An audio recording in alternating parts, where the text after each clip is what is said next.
inspector out here in Chicago in the freezing cold, right next to Soldier Stadium. But that means I'm also right next to the Field Museum. So I'm getting ready to go in here today.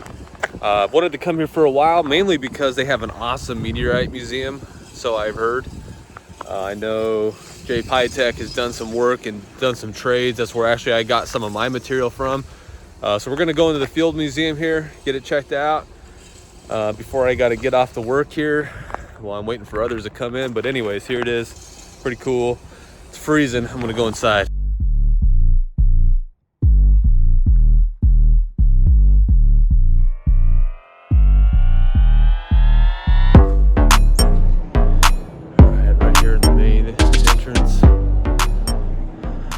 Better from the other view. Get it checked out. Pretty cool. Really early this morning, so not a lot of people are here, so kind of get a front row seat and go check out the exhibits that I want to check out. This place is massive.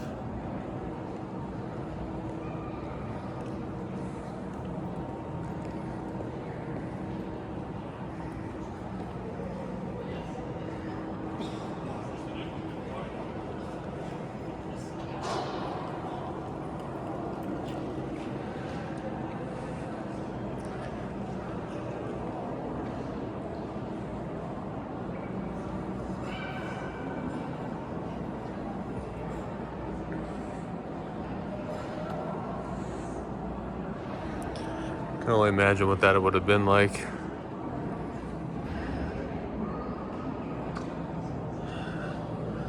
Looks like they've got a extracted leg bone intact over here. Let's go check that out.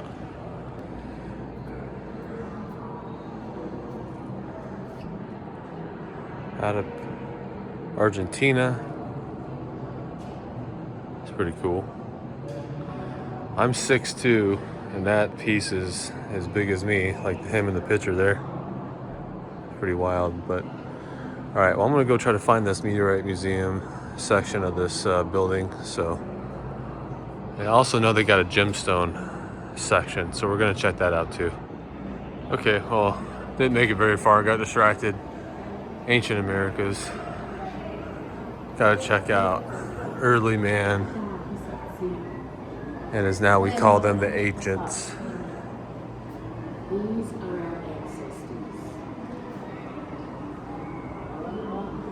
Early, looks like Mayan, Mexico.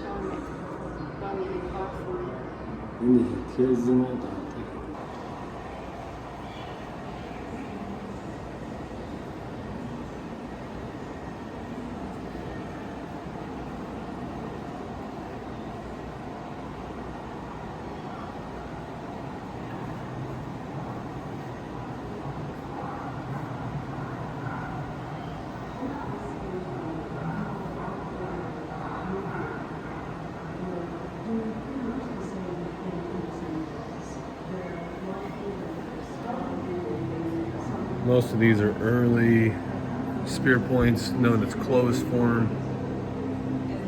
These are all from around this area: Ohio, Illinois, Indiana, Wisconsin.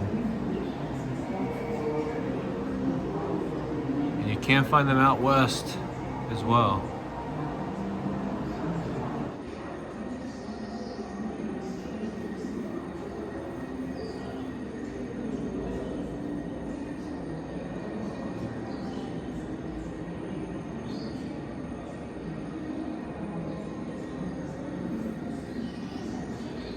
Look and think of all the ancient Columbia, all the gold.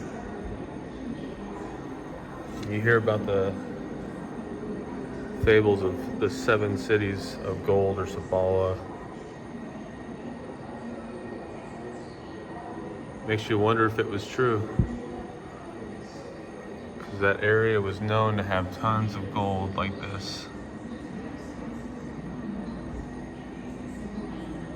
Really intricate pieces. It's amazing how they were able to do that type of work so long ago.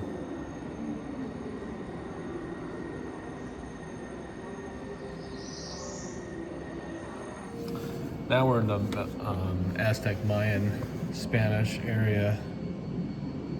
You get into some crazy intricate stonework, flint pieces.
Now, I don't know a whole lot about jade, but whenever you find it, it's real, it's worth a lot.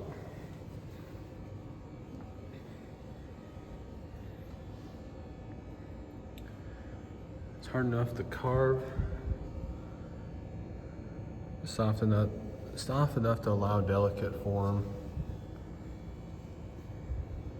but it's hard, you know, it's a hard stone still. I mean, look at that. All over the Asia continent.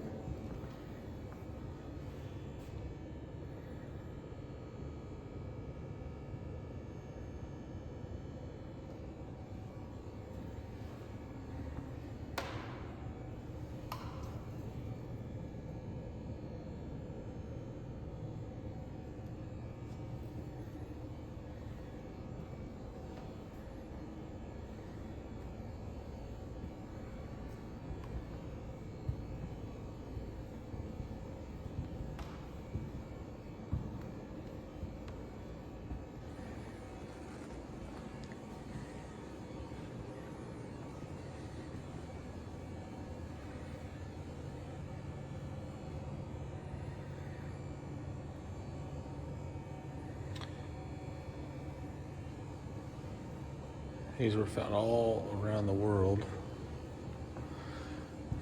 But the interesting thing about it, with these larger tools, with the burial, how they were found.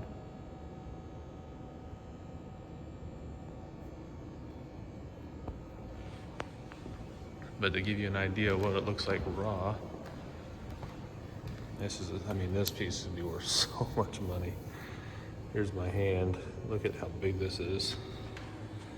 Giant piece of jade. You can see it was actually cut and polished here. Unbelievable.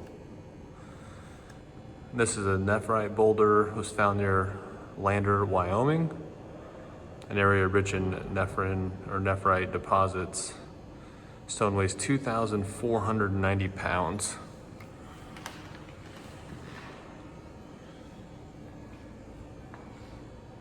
All right, we are here at the meteorite section. It's cool, they've got a meteorite here to allow people to touch and feel. Big old iron.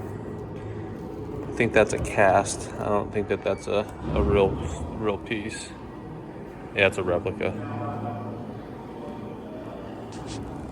But we've got some real ones in here. Palisite from Tibet. Another palisite. That light must be out, because if that was lit up, that would light up the same way.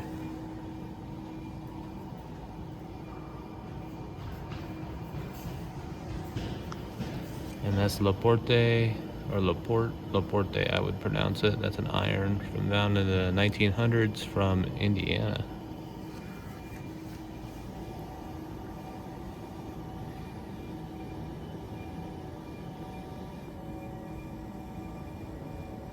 A chondrite. Tissent from Morocco, found in 2011.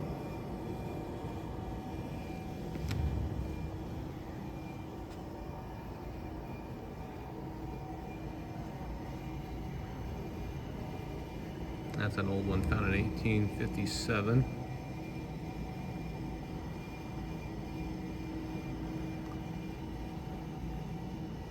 Elchondrite from Potter, Nebraska. Got our stone from Plainview, Texas. An H-chondrite. Slices of Allende from Chihuahua, Mexico.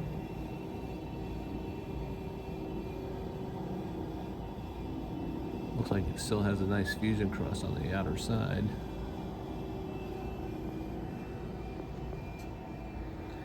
This is cool because this is the large one that came in, the Chelyabinsk meteorite over Russia. Probably the largest event in my lifetime. Happened on February 15, 2013. Large stone here. This is an LL chondrite, but you can see those flow patterns. Brilliant piece, and then a bunch of small pieces over here. Fell on top of the snow.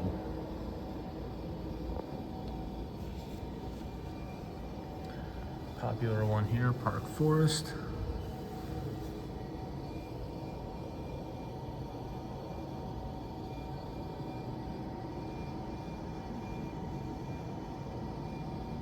March 26, 2003. That's the same stone cut open, so you can see the outer material fusion crust from this piece burning up as it came through the atmosphere. That's the interior of that. And you can see there it's starting, little pieces right at the bottom, right there, kind of just starting to fall off just from weathering, natural weathering. You can see all that brown is rust. And that's what happens to meteorites here on Earth.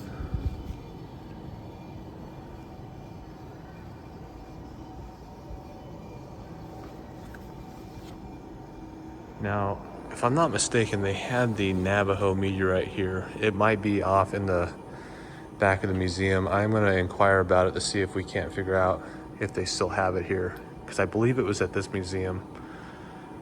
So I'm gonna take a look at that. Okay, there's more meteorites over here. Big, giant meteorite. The world famous meteor crater. Canyon Diablo is what it's called. Known to the canyon that's to the west of the crater. All the different materials that are found within it.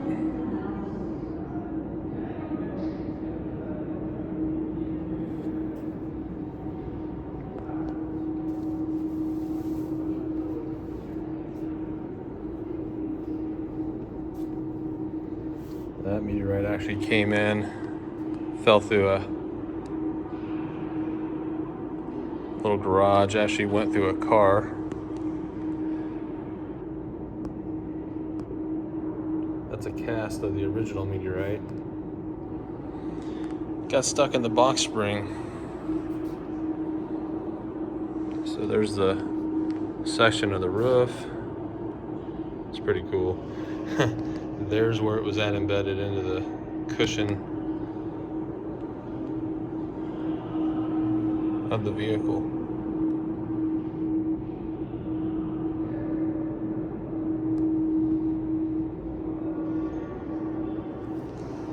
And that was the top of the fabric of the car. That's pretty cool.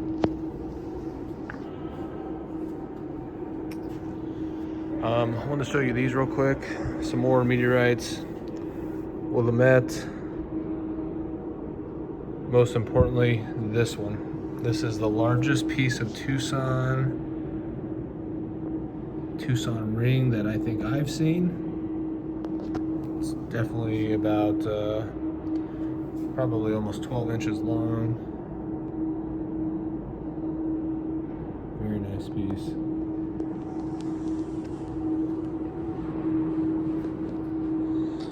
Kokomo, Indiana. Nice Imilac palisite.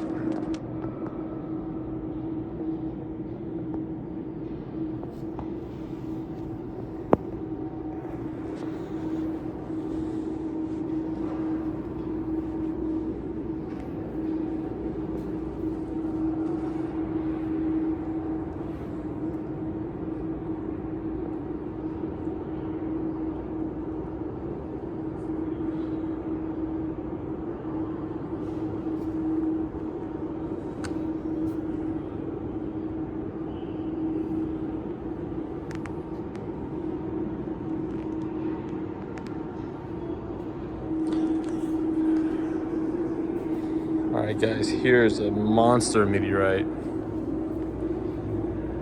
Kind of hidden, tucked away back in here. But this guy is massive. Cut in a couple different sections, or broken in a couple different sections, but you can see all these flow lines coming in. Really cool. Thumbprinting. This was found in Kansas, 1891, weighs 1,184 pounds. Absolutely massive. Well, I appreciate you guys watching. Unfortunately, the curator that I talked to, or I didn't talk to the curator, but one of the staff basically said that the Navajo Meteorite was not on display. Likely have it in the archives. I also think when I was researching it that I read that the